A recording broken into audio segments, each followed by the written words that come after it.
In writing this symphony, Beethoven had been thinking of Bonaparte, but Bonaparte while he was first consul. At that time, Beethoven had the highest esteem for him and compared him to the greatest consuls of ancient Rome. I was the first to tell him the news that Bonaparte had declared himself emperor, whereupon Beethoven broke into a rage and exclaimed, "So he is no more than a common mortal. Now he too will tread underfoot all the rights of man, indulge only his ambition. Now he will think himself superior to all men and become a tyrant." That was from Ferdinand Ries, secretary to Ludwig van Beethoven in 1804. Welcome to Hot Takes on the Classics, a gossipy gallop through the best books ever written. My name is Tim McIntosh, and I am joined by Emily Maeda for this week's episode on not great books, Emily, but great works of art and music that depict war. I'm really excited. How about you, Tim? I'm very excited. We're doing something a little bit Trying different. something different. So maybe we should just kind of walk through a little bit of the plan, because ordinarily we're taking a piece of literature or history or poetry or theater and we're talking about it. But today, 3 pieces of music and 3 paintings. So, Emily, tell listeners how we're gonna walk through this. Well, we decided to do this. We'd had actually great plans to do this sooner, didn't we? We were thinking about bringing in great works of art with the pieces of literature that sort of highlight them. And we haven't done that. So now we're going to do it. And it kind of grew out of necessity because we realized that we had left the 18th century totally out of the plan. Right. But we had done this brilliantly because what we discovered upon more research was that, we're not the only ones who can't think of any great literature related to war in the 18th century. There kind of isn't any, which is super interesting, which kind of goes along with the trajectory of philosophy and cultural changes and political changes, which we're kind of going to discuss now. Yes? Right. So the last book that we discussed was Paradise Lost by Milton. Paradise Lost by Milton is in the middle of this momentous kind of 2-pronged event that's happening in Europe in the 15th, 16th centuries.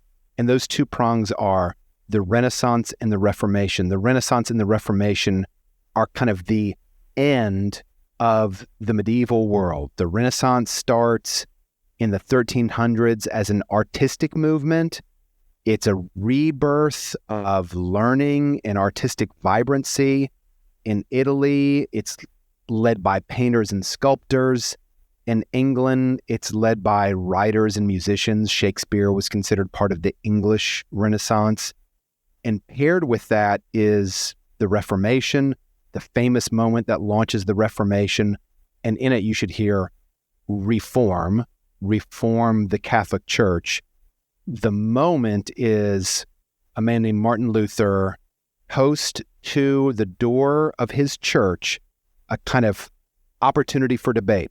It's famously remembered as the 95 Theses. He posts these 95 Theses to the Wittenberg door in 1517, and that becomes this massive church movement attempting to curtail, overturn, reform some of the excesses of the Catholic Church.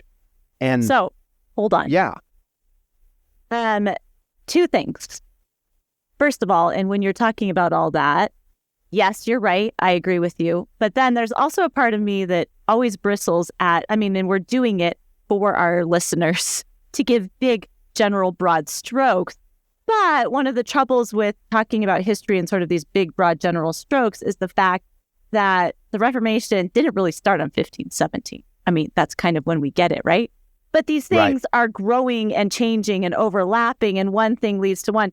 The other thing that I just have to throw in there is the Renaissance as rebirth. Okay, I prickle at that, not because that's not what it means. It does mean that, and I agree with you.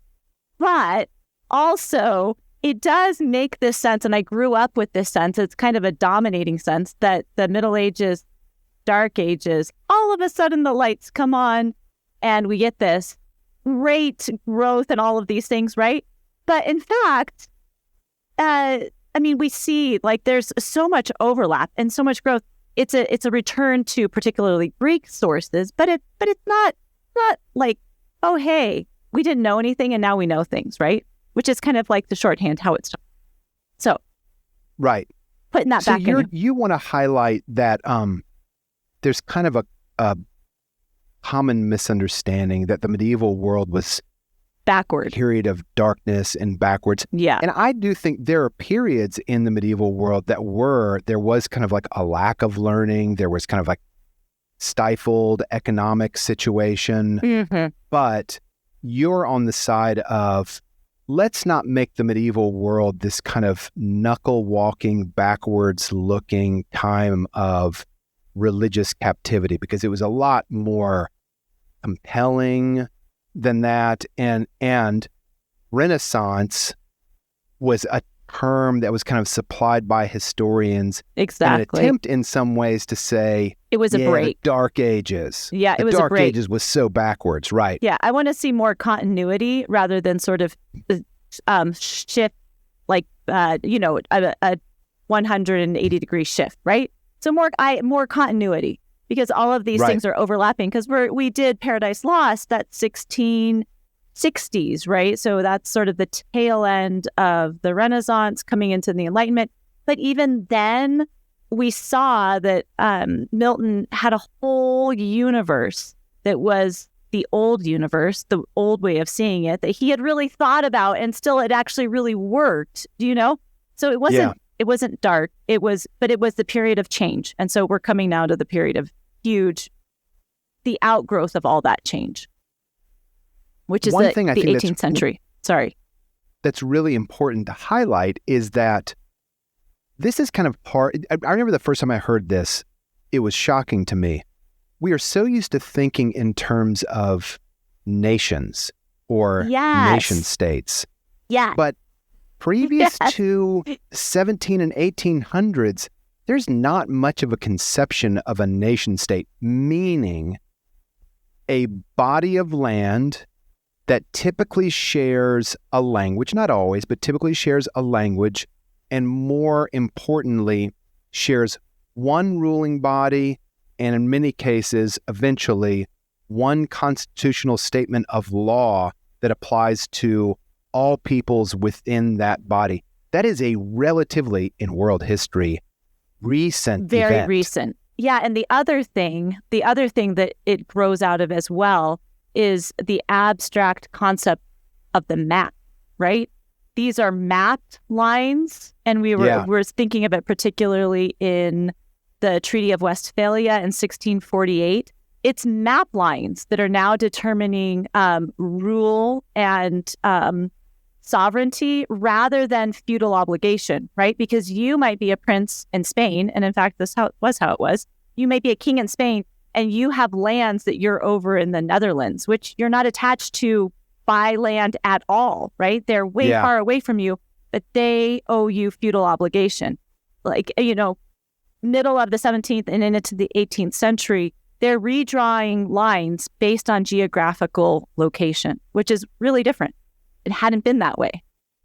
The Treaty of Westphalia is the treaty that ends 30 years of fighting between Catholics and Protestants. And part of the reason that it's important, kind of like in your historical Rolodex, it's a really, really crucial treaty because it establishes a principle of territory sovereignty. Exactly. And that's really important because all of Europe is swept up into this fight between Catholics and Protestants. Territorial sovereignty allows different peoples, different nations to say, we are going to practice, we in Germany are going to be Protestant, and Italy is going to remain Catholic. And it also establishes the beginnings of religious toleration between European nations. This is a big deal because it's a big deal. 30 years of fighting between Catholics and Protestants, not just a lot of death, but deep amount of confusion about kind of nearly every aspect of not just the lower order of like what is happening on earth, but also like what is happening in heaven. The cosmic order. Yeah. Yeah. Well, and it also comes with the Copernican revolution and everything else, right? So everything is who does have authority. The Latin that I love from the Treaty of, well, it's previous, but Treaty of Westphalia is cuius regio eius religio, meaning whose realm is religion. So it's not just the people. It's like, the dukes or the princes or the kings were able to determine what the religion was within that realm. But then it also did allow, so if you were a Catholic ruler and you had Protestant subjects, the Protestant subjects could move to not that was easy, but they could move to a Protestant territory, right? Based upon religious affiliation. So yeah, it's the growth. And that's actually one of the reasons academics speculate that there's not that much literature about war in the 18th century, the 1700s, is because war is not rational. And the 18th century was all about reason and the growth of the Enlightenment, right? And it's not rational, which is exactly right. War is not rational. In contemporary times, it's actually, it's part of what people missed with the Russian and Ukrainian war was that people thought Putin would be rational because it's not a rational choice to go to war, It's an emotional choice. It's a choice of nostalgia. It's all these other things that are driving. Yeah, so it's not, so the 18th century is a lot of writing. It's the Enlightenment. So in art and music, it's the Baroque and the classical period. It's emphasis on form. It's emphasis on symmetry. It's emphasis on appropriateness and moderated emotion and all of these sort of these getting away from, it is a total response to the upheaval of the 17th century, right, in Europe, and sort of, hey, let's turn to being reasonable and think everything out and establish laws. For instance, Newton's laws of the universe. Things are very easy and predictable. And if we just figure out all the laws that govern everything, we'll have a great society. We'll have a great society. Awesome. That's a kind of shorthand version of the Enlightenment. There you go. Didn't quite go that way. But listen, let's get into, we can talk a little bit more about the Enlightenment because we'll be in the 19th century for a little bit here. And this is kind of high water mark for the philosophical and cultural movement called the Enlightenment. And I just want to point out also, the Enlightenment, that name pasted onto it by historians, is very much, we're not in the Dark Ages anymore. The lights have turned on, even more, I think even more strongly than the Renaissance. So, totally. And I think historians have kind of backed off. It's very uncommon, very, very uncommon to read a modern historian that refers to the medieval world as the Dark Ages. That's very passé. Enlightenment is still stuck around, but I think it's such a monolithic philosophical movement that the name is going to stick around for a long time, even if you don't believe that it was like, oh, lights on, Dark Ages was terrible. Even if you reject that, the name Enlightenment's going to stick around. So, Emily, maybe you could take us into, like, what are the three pieces that we're going to hear here before we look at some paintings? We're only listening to two. We're just listening to two.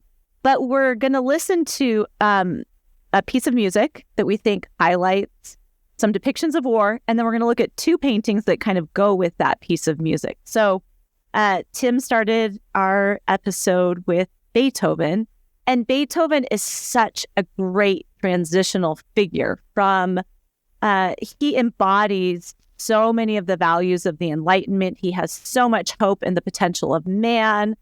He is the prototypical romantic man. So we are moving into romanticism, and Beethoven, he is the distillation of what the romantics loved. So he's an artist. He has things to say. He is throwing off the shackles of the artist as artisan and sort of server of great men, kings and princes and everything else. And he is now establishing himself as artist, and he has something to say. He had something to say. Emily, there's a story that I heard about Beethoven. He and another great artist, like maybe the last of the like real Renaissance men that maybe had everything, all of human knowledge, kind of like he had access to it. Goethe, a German. Goethe and Beethoven are in a park one day. I can't remember where this is. And they're talking and they see this horde of German aristocrats walking through the park with their top hats and their long tails. And Beethoven leans to Goethe and he says, "Let's go walk right through their midst and make them move out of our way." And Goethe is a little bit less brash. Yeah. So he demurs, Ludwig, I'd rather not. Well, Beethoven's like, well, I'm going to. Watch this. And he just charges like a bull right through this mass of top hats to kind of like prove his point. I am not going to be subservient to the aristocrats. I am my own man. I'm a great man. And I'm better than them, and quite I'm better frankly, than them. because I have way better ideas. That's right. Way better ideas.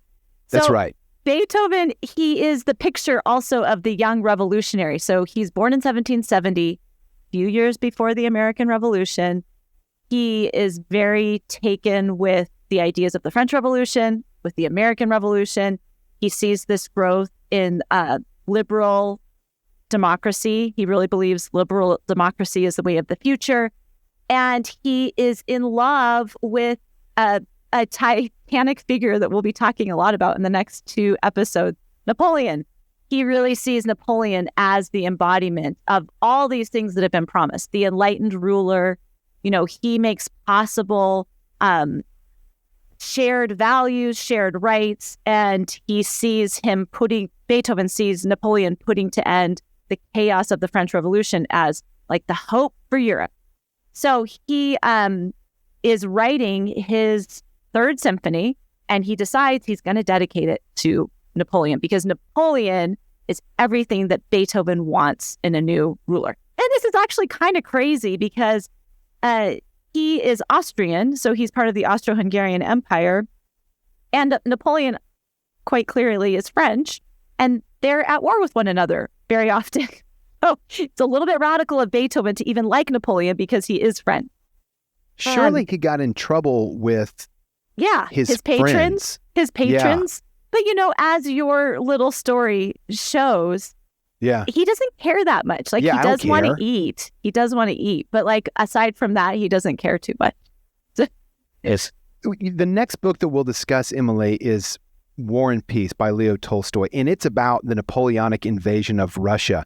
And what it's interesting is basically from the very first chapter, there are Russians that are very sympathetic with Napoleon, right? So I wonder if there's a little bit of that going on. Completely. Completely. Napoleon, in the promise that he seemed when he ends the chaos of the French Revolution, I think there were many across Europe that saw him, okay, he's not a king. He is basing his rule off of the ancient Rome, right? I mean, this is the spirit of the American Revolution as well. So I think that he holds this position of promise that so many people look to. And we can't give it away for War and Peace, but that's at play in War and Peace, right? Yeah. Isn't it fascinating to think about? It really is. I love these little strands of history that weave together. But then Napoleon, which is the quote that you read, Napoleon declares himself emperor, and, all bets are off, and everybody is so disappointed kind of across Europe. And Beethoven, rips up his dedication. He had dedicated it to Napoleon. And he then says that it's dedicated to basically somebody who doesn't exist, to the ideal hero of the 18th and 19th century. So let's listen to it together and hear what it sounds like. So Eroica means heroic. So let's listen to what it sounds like to be heroic. Ready?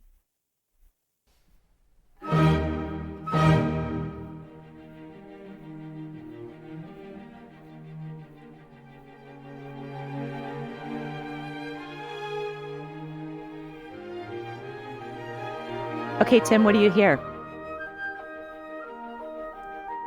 I love how bold it is. It's so Beethoven. In fairness, I know this symphony fairly well, and I love this symphony. But every time I hear Beethoven, I just think like, punch.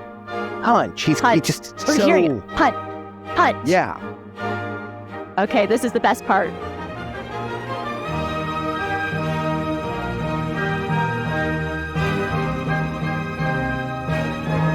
The other thing that I love is that he does something completely unexpected at the beginning.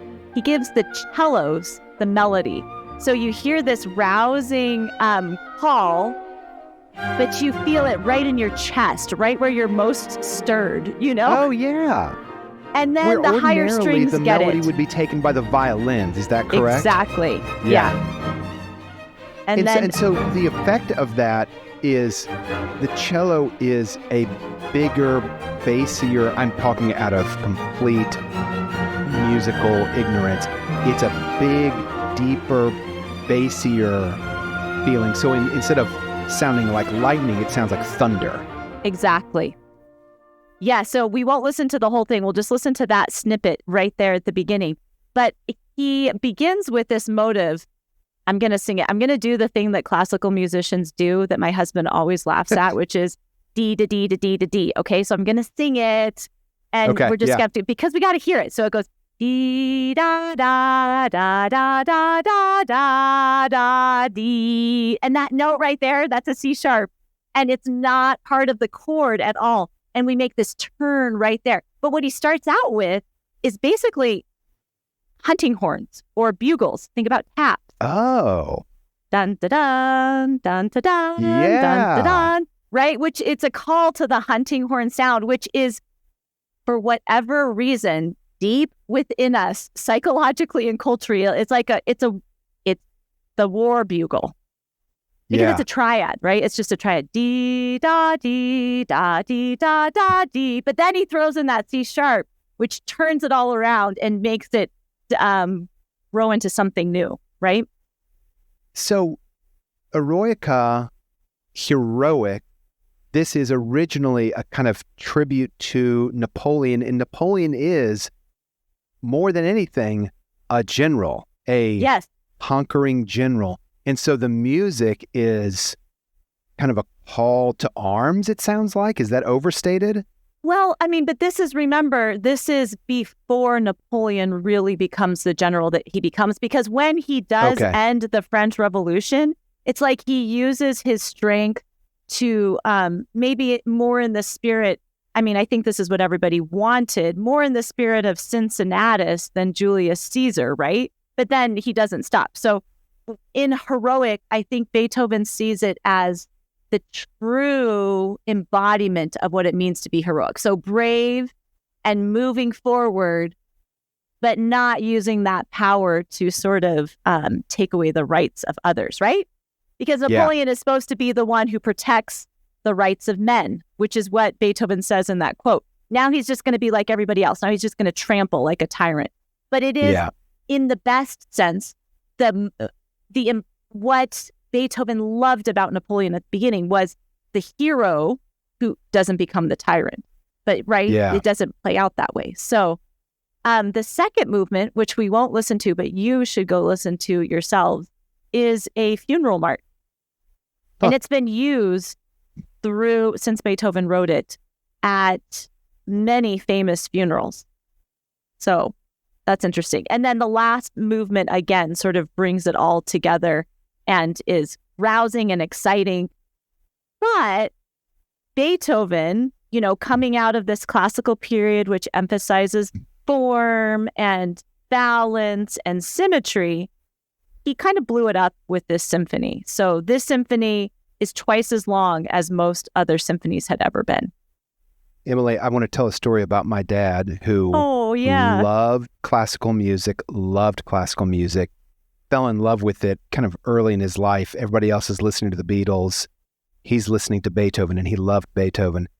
But I remember I wanted to play for him a symphony. In fact, Gorecki's Third Symphony, which I know you love. Mm-hmm. And I said, Dad, I heard this music. It's just incredible. And I was telling him about it, and he kind of listened very skeptically, and he said, yeah, if it doesn't have 4 movements, it's not the classical movement for me, the classical music for me. Okay, and so my dad was kind of like a form guy. He was a classicist. Loved his classical music with 4 parts. Okay, but the end of the story was, I was like, oh, darn, I thought Dad might really pay attention to this. And I even played it for him, and he was like, giving begrudging respect. And then a couple of years ago, I was going through his CD collection. This is just when people still had CDs. And lo, what did I find? Gorecki's Third Symphony. He had gone out and bought himself a copy. So I was like, I won. I had a victory. Yeah. So Beethoven is definitely still composing symphonies with 4 movements. But he really, this is the beginning of the end of form, because he smashes it. He does really kind of smash it, but in the best way. So does he have 4 movements to his other symphonies? I feel like I should know this. You should know this. Yes, he does. Always. All of them. Yep. But he only wrote. But it's the time stamp that's so different for him that kind of begins to signal these 4 movements. They've run their course. Yeah. Well, and then like in the Ninth Symphony, the first movement has, is super long and has singing in it. When has there ever been singing in a symphony? Never. So yeah, he is making the form bend to him, right? Okay. He has something to say, and he is going to do it. So even the beginning where we heard dee da da da dee da da da with the cellos, that's really never been done at the beginning. Like you said, it would be led by the violins, right? But you feel it stirring in your chest in a much different way, don't you? Yes. So that's the sound of heroism to Beethoven. And the sound of heroism to Beethoven was the ideal man who would use power to ennoble others, not for his own end. And that's why Napoleon is such a disappointment to Beethoven, because he doesn't do that. So let's look at 2 pieces of art that I think pair really well with this symphony. And the 2 pieces of art are Napoleon crossing the Alps, and then I chose one that everybody would be familiar with, which is Washington crossing the Delaware, because I thought the 2 of them in conversation have a lot to say to each other. So Washington crossing the Delaware isn't like considered a great work of art in the same way that Napoleon crossing the Alps is, but we all know it and recognize it. So Napoleon crossing the Alps is by David. Do you like David as an artist? I love him. And I feel like in saying that, I do. I love him. You don't love David? No, I'm not sure that I do, but that's okay. Okay, here's the issue that I want to just grant. And I want to say this carefully, but I think David was propagandist for Napoleon later in his career. Like, totally. I absolutely acknowledge that. He was making Napoleon into this kind of grand mythic figure, and he used his gift as a painter to convey that to people who would never meet Napoleon. The rest of Europe. Absolutely. So I acknowledge that, and I still want to say I just love looking at his paintings. I've got to own that. You know what? Doesn't surprise me. You don't like the propagandist part of him. Is that the issue? No, it's actually not. But I know why you like him, and he is a great artist. I'm thinking of, we wanted to do his Oath of the Horatii at some point when we should have done it during City of God, because City of God mentions that story, because he has that, which is a very strong, fair, strong lines. It looks like somebody froze a scene, and look it up. People would recognize it. There's a Roman, I think maybe centurion holding three swords out in front of him with an extended arm. He's muscular, he's powerful. And aren't there a couple of other figures that are kind of on knees holding them up, or is it just that single figure? No, he's handing them to his sons, because that's the oath taking it, right? Yeah. So that's his very neoclassical style. And actually, painting that we're talking about, and once he gets to Napoleon, he is moving into the Romantic period as well. So you know Napoleon crossing the Alps, yes? I do. What do you see? Tell me what you see. I kind of love it. Okay, so let me just describe it, and then I'll tell you what I see. It is a kind of frozen backdrop with Napoleon on horseback. The horse is rearing. Napoleon is looking dead in our eyes with this cloak that is blowing in the wind. It's a bright red, and he's got his is it called a tricorn, that hat? It is a tricolor. And it is just, what is it? The tricolor. Anyway, keep going. It's a beautiful painting, and it says, this guy has got it all under his thumb. He is incredible. What a warrior king. No one can stop this guy. That's what I see. That's what you see. Well, yeah, and there's a reasons why that. So it has a super strong diagonal arrangement, right? Diagonals are really powerful in painting. So with the horse up on its back feet, the painting is cut in a diagonal, and you just go right to the center, and right in the center is Napoleon. This is far more romantic in its feel because you've got cloaks billowing. You can see the brushstrokes. The sky is turbulent. The horse is the horse's tail is moving. Its mane is moving. And I think placing him on a horse in this way, this is his famous crossing of the Alps. Yeah. Who do you think I think he's making a strong link with the historical figure. Do you have a sense of that historical figure? Emily, I sure do. We have not spoken about this historical figure yet. Good. Who Hannibal. do you think? Oh, interesting. No, that's because I know enough history to know that Hannibal crossed the Alps, but you're thinking of somebody else. Who are you thinking of? I'm thinking of Alexander the Great. Hannibal's a great call, though. Because of Alexander the Great with his horse, Bucephalus, right? Yeah. Like, that's a big story. It was Alexander always rode his horse. But I think it's probably calling to both. Yeah. Right? I mean, he's making a statement. He's saying he is the great conqueror in line with, good call. I didn't even think Hannibal. That's a good call. Hannibal, Alexander the Great, he is in the line of this. And Napoleon for sure feels that he is like a second Alexander.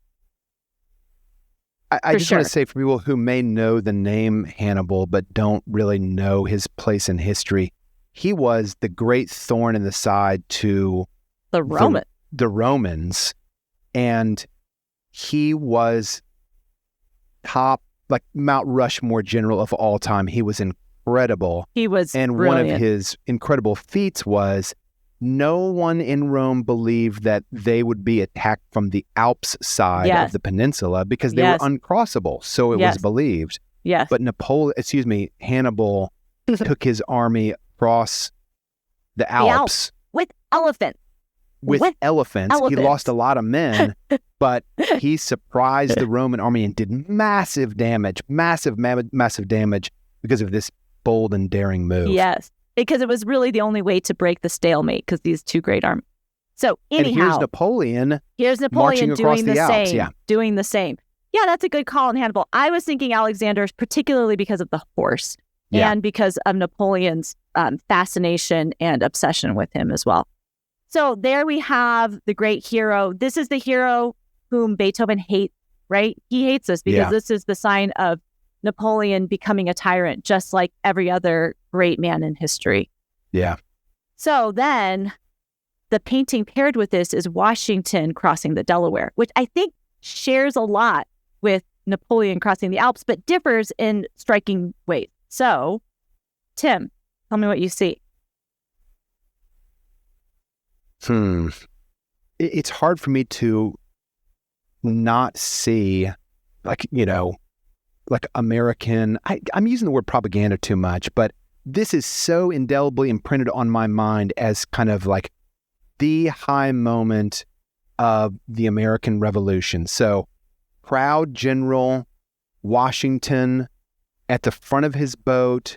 These other men are pulling the oars beside him. They're pushing off big ice floes from in front of him, but Washington's eyes are on the horizon. He knows that the British are on the other side. Old Glory, the flag is kind of a little bit ripped and tattered, but it's still the highest part of the highest visible representation in the painting. So there's kind of a, respect for the flag given. And it's a wonderful painting. What do you see, Emily? Well, I see the same things that you do. Like sort of that, there's more of a triangle shape to this with the arrangement, right? And George Washington is at the top, but good point that it's the flag that's the highest. But I think that's key because it still shows that George Washington considers himself under the authority of sort of the nation, right? It's not Napoleon as sort of the center. The other thing that I think is very striking, which you said for both, is that Napoleon is looking directly. It's like a take on of the viewer, right? Yeah, he's taking you on.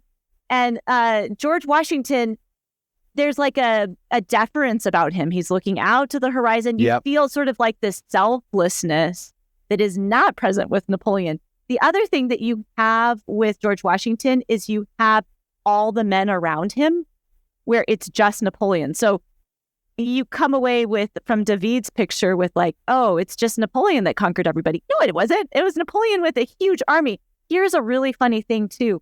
In that crossing of the Alps, he sent his army across first and he followed 2 days later on a donkey. Stop. Yeah. No, I didn't know that. Yeah. So it wasn't like this at all. He was not the fearless leader leading his army across the Alps. Yeah, he came afterward. But I think you have two images of what the ideal leader is by the end of the 18th century, early 19th century. And they're two very different people. Yeah.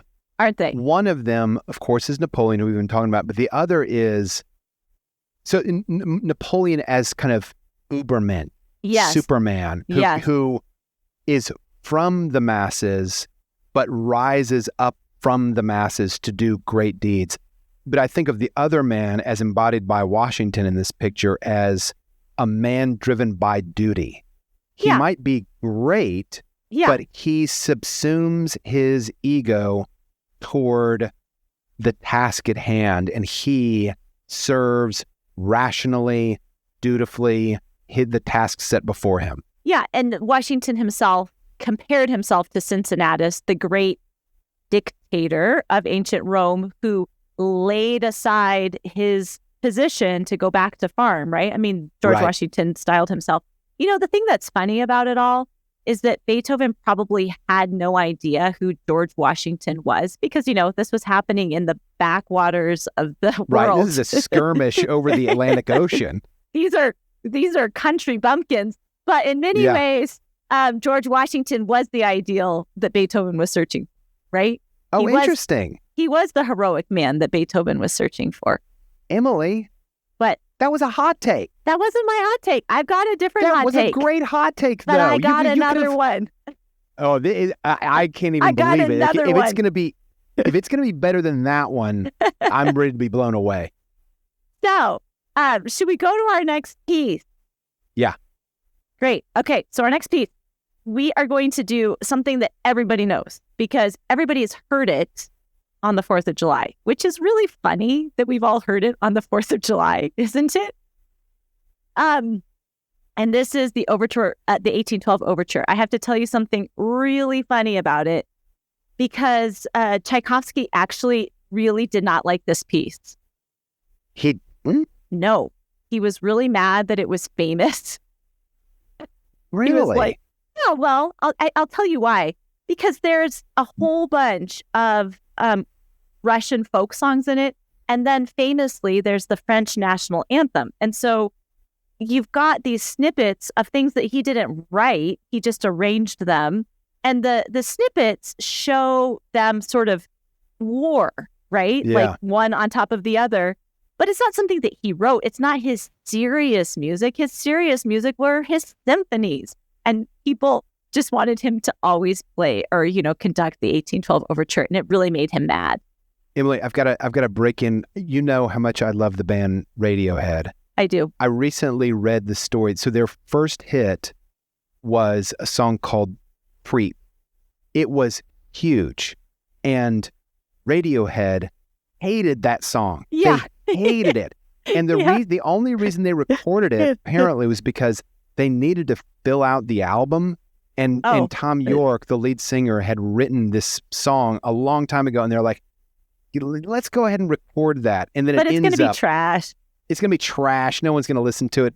It ends up just catching. It was like a zenith moment in, like indie music. Yeah. And they have to play it over and over and over. Their next album, they wrote a song about Creep, about how much they hated it. You know what it was called? What? It was called My Iron Lung.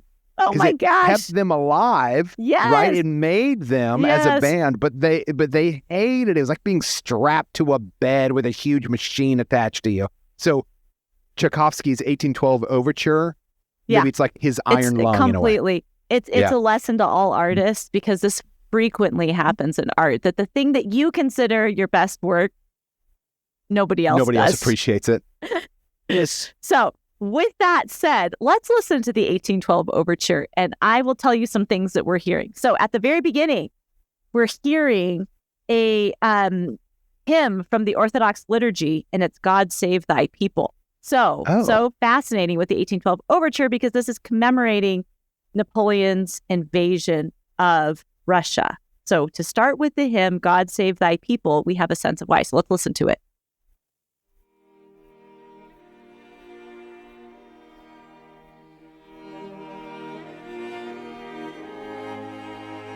It's really interesting how it's orchestrated too, because it's basically 4 parts, which would be sung during the liturgy.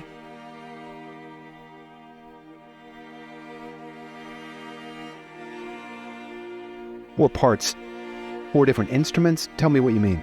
There's 4 different instruments, but those are mimicking the 4 voices that would have sung it. Oh, I see. Do you hear it? Can you imagine voices singing this? I can hear 2. There's I can't 4. imagine voices sing.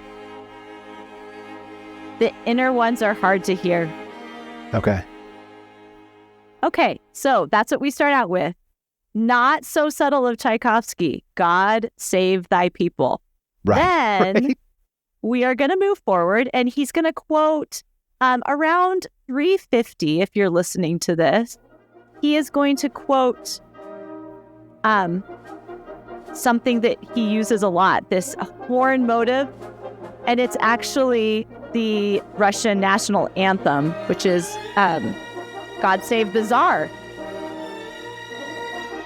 But we can hear the drums, right? Like the snare drums used for going into battle.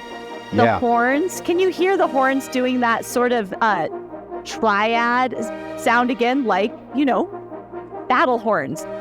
Yeah. Yeah, I feel like I'm on horseback. Yes, and galloping the along. Drummer is marching beside me. Yep.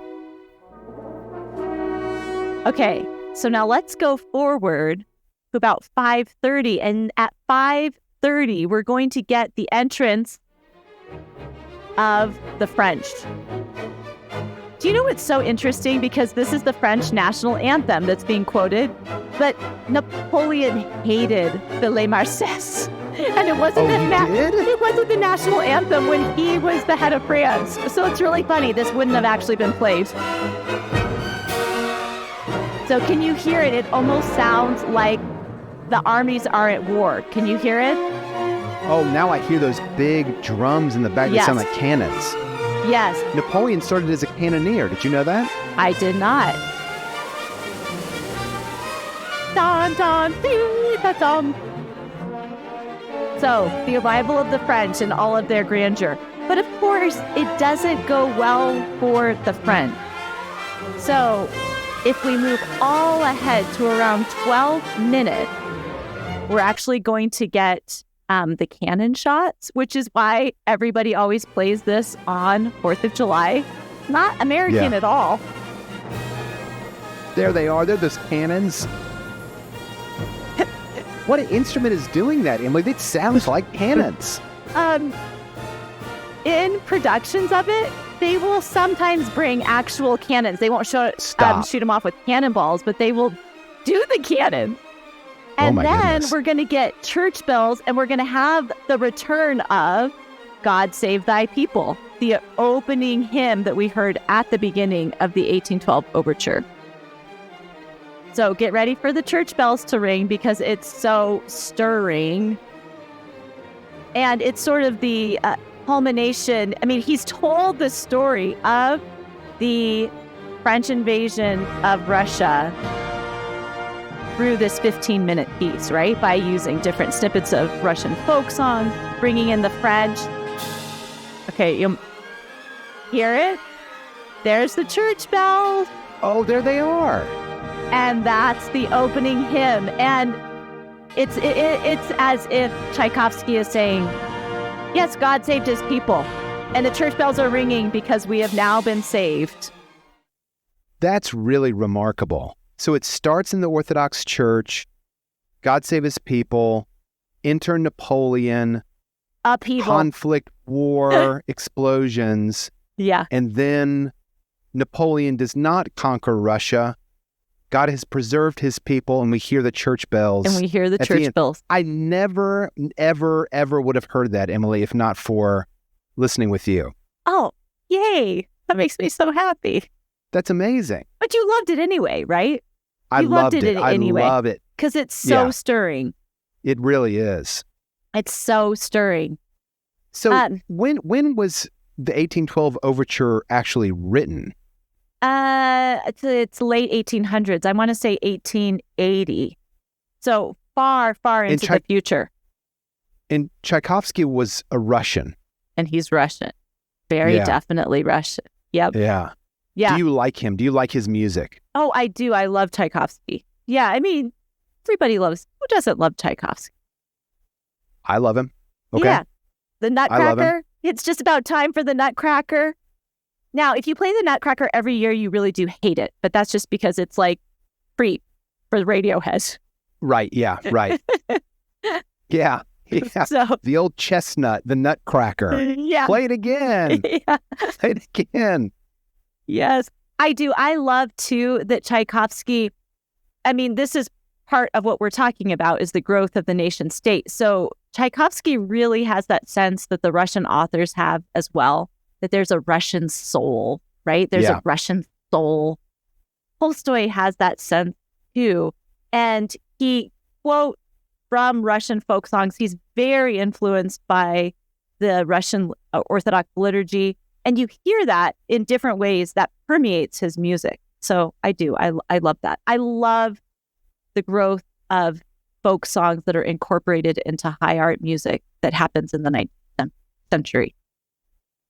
So. Emily, before we leave the piece of music, when I think of the 19th century, when I think of classical music in the 19th century, I think of big, powerful sounds. I don't think, as compared to the symphony that we talked about a little bit earlier, Goreki's Third Symphony.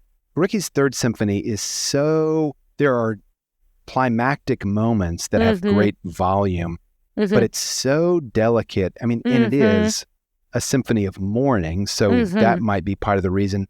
But do you think it's kind of a trend in the night? Is it overstated to say that it's a trend in the 19th century? No. Like that kind of like bombast? Oh, yeah. This is, I mean, and Tchaikovsky is on the low end of bombast. I mean, think about the Mahler symphonies. The Mahler symphonies are insanity. The amount of people required to play Mahler symphonies, which Mahler is a contemporary of Tchaikovsky. So yeah, in the 19th century, it's this, Beethoven starts it with his symphonies because they're already bigger than the Mozart and Haydn symphonies. But by the end of the 19th century, it's like bigger, longer, broader, huger, more. More is definitely more. More is definitely more. They don't have the any orchestra sense. Is the orchestra bigger than the audience at any point? Yeah, sometimes. I mean, they have to, to perform some of these symphonies, it almost bankrupts modern orchestras because they have to bring in so many extra people from what they usually do. So, yeah. So more is definitely more for the Romantics. Yeah. Kind of in all ways, which kind of brings us to our painting, which we should get onto our painting because we're running out of time.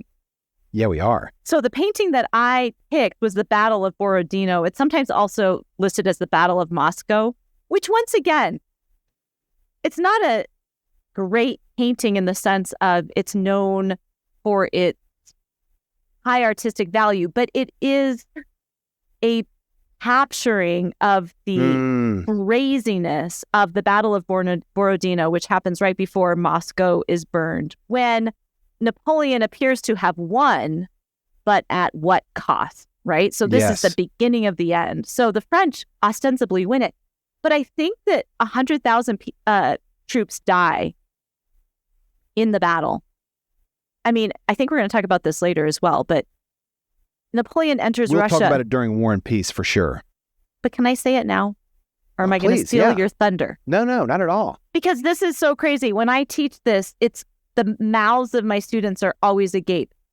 He marched into Russia with 600,000 troops. And these are more than just French troops. These are German troops. These, from all of his lands that he now controls.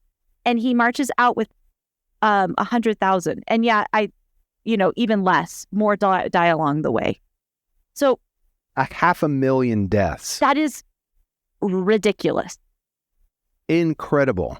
It's ridiculous. There's a historical site in Vilnius, Lithuania, that has plaque on either side of the historical site. On one side, the plaque says, Napoleon passed this way with 600,000 troops on his way to Russia. And on the other side of the plaque, it says, Napoleon passed this way with, I think it says, 40,000 troops. That's wild. And a huge number of those troops that he lost died of starvation, and a lot of them died in Vilnius. And died of exposure, right? Because the same thing that happens to Hitler happens to Napoleon. The Russian winter swallows them all. The Russian winter. Do not... This should be a huge takeaway for everybody that listens to this podcast. If you're thinking of trifling with the Russian winter, don't do it, you guys. It's wild because Napoleon enters, I think, at the beginning of June, and Hitler enters at the end of June, and they suffer the same fate. Like, what is wrong with you people? But it shows what happens from megalomania. This is what you get. So, in the Battle of Borodino, tell me what you see. So, it's a big landscape with these kind of rolling hills, and up from the hills, billowing black clouds of smoke. And everywhere on these hills, like ants, are soldiers. Closest to us, but it's still really small, is a dying figure.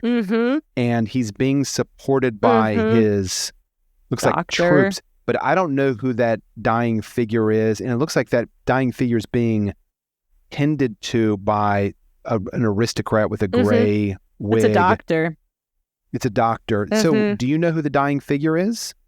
No, I don't think we know who the dying figure, but right above that, you see, and it's almost hard to spot, but you see a Russian general turning over his sword to a French officer. Do you see that? Oh, I do. Yeah. But it's like you almost don't even see it. Yeah. Because there is so much going on. So I think what this painting does a great job of is capturing the sense of masses of men in utter chaos. Like, you see them arranged in battalions and stuff, right? So you see, but like, how does the battalion 1,000 meters away know that the Russian general has just handed over his sword to the French? You know what I mean? This is part of it. So how is it then communicated? And this is part of what these huge battles were like. It was chaos. And this painting describes that well. You're right. It's not a really wonderful painting. Yeah. Compared with the masters, you're like, oh, this is not up there with the real great ones. But as far as just a spectacle of a massive conflict between armies, it's really powerful. It's really powerful. With conflict. Yeah, and it gets that sense of the back and forth and of these massive, massive land armies, right? Massive land armies. What were they going to communicate? Like, it's just so crazy to think about. Okay, I have one final painting, and we'll go through it quickly. But I have The 8th of May by Goya. And this is Do you know Goya? I do. So Goya is Velázquez's inheritor. He paints the Spanish royal court. He's the one where we get to see like all of the inbreeding and all of the funny spurgs that eventually populate the Spanish court. But he also then has all of these very dark paintings with monsters. But this is one of his dark paintings. And I thought it was important to bring because it's the beginning of sort of the militant uprising that we start seeing in the 18th or the 19th and 20th centuries, particularly. This is commemorating Napoleon's invasion of Spain, where he puts his brother on the throne.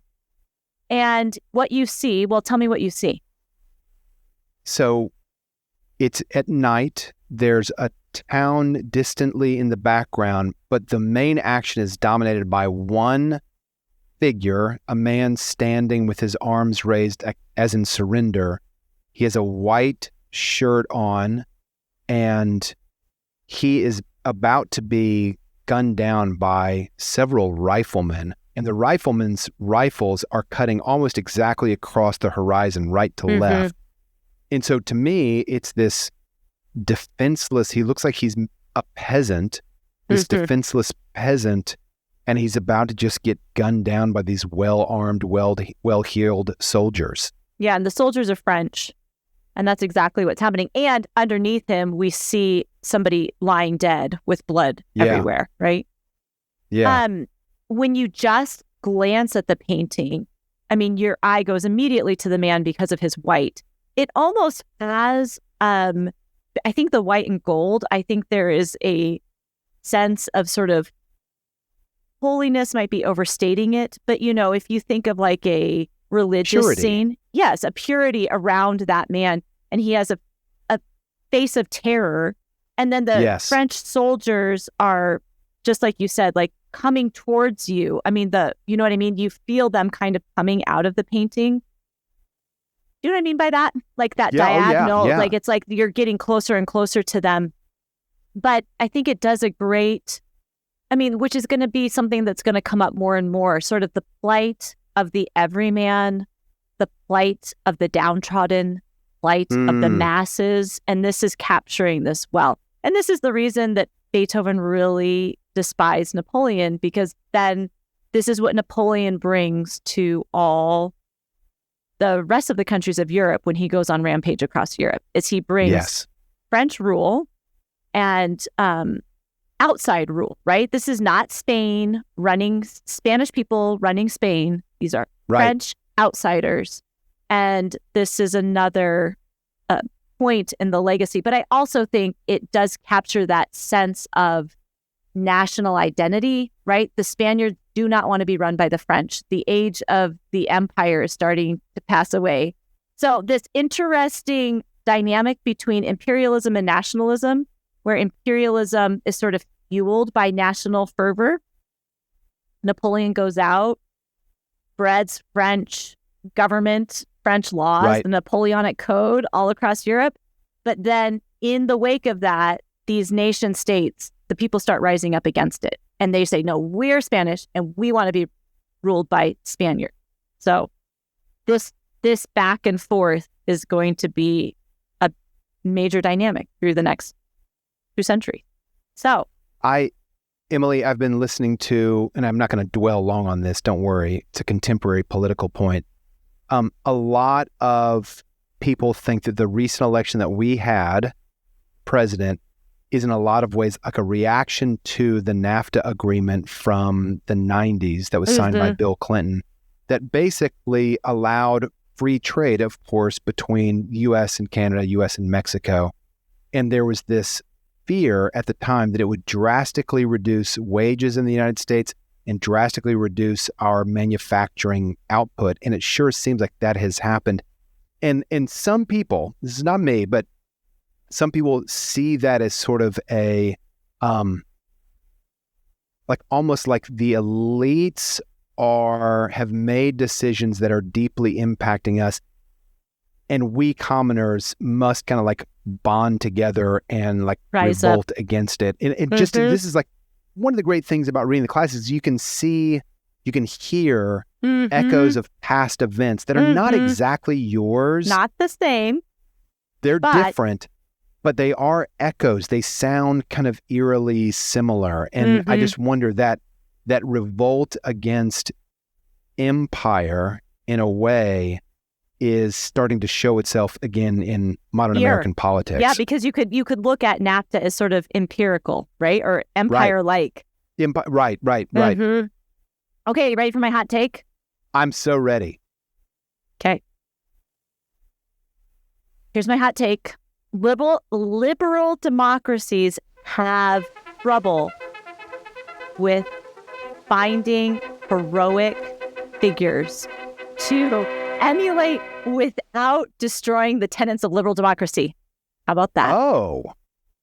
Okay. Like, put some flesh on those bones. That's interesting. Well, it's a little bit echoing what I was saying with Beethoven, looking for this heroic figure, right?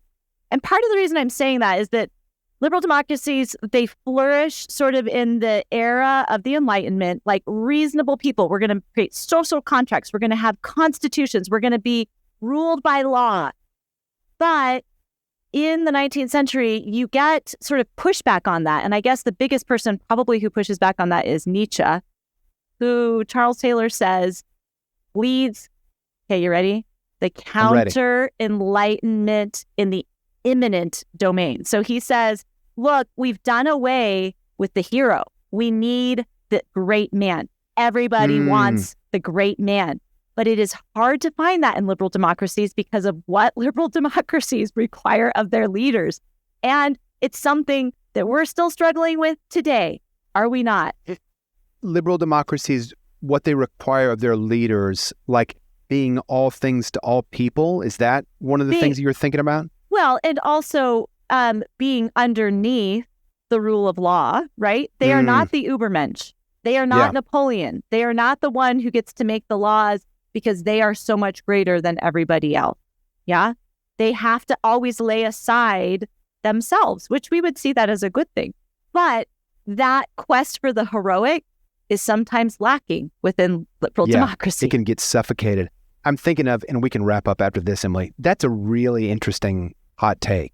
And I have a feeling that might come up again in our discussions. I think it's going to come up again.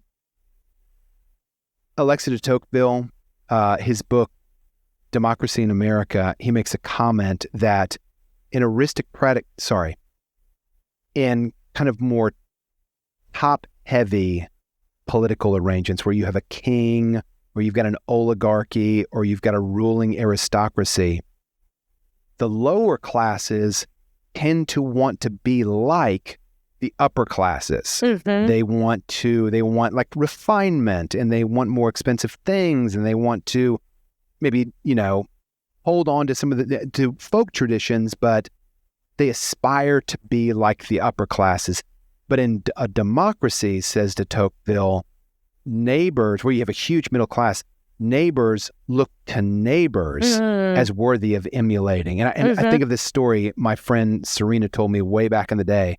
She graduated from college and she was selling very expensive refrigerators in very expensive neighborhoods. And when she got trained, the guy who was training her basically said, no one is going to care about the features. No one is going to care about like the temp controls. Everyone is going to care if there's a neighbor who already has one.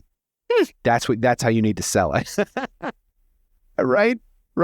And so maybe that's part of like liberal democracy kind of erodes this desire to kind of like aspire to something really high and grand. But I think Nietzsche would say it's just unfulfilled, wouldn't he? I think he would say that it doesn't erode it. It's still there within us. It just maybe doesn't have an outlet, I see. And that's sort of the growth of the masses, which like has been good on whole for everybody. But anyway, the heroic is one of its casualties. Thanks. Emily, that was terrific. We want to thank Clark Stefanik. He is our producer, and he is making that music that you heard today sound really great. Thank you, Clark. If you like this podcast, you might like some of the other podcasts that you can find on the True North platform. True North is dedicated to the renewal of classical education in the United States and abroad. Our music, not the 1812 Overture, but our intro and outro music, was written and performed by Tom Hagerman. Thanks for joining us. Talk to you next time.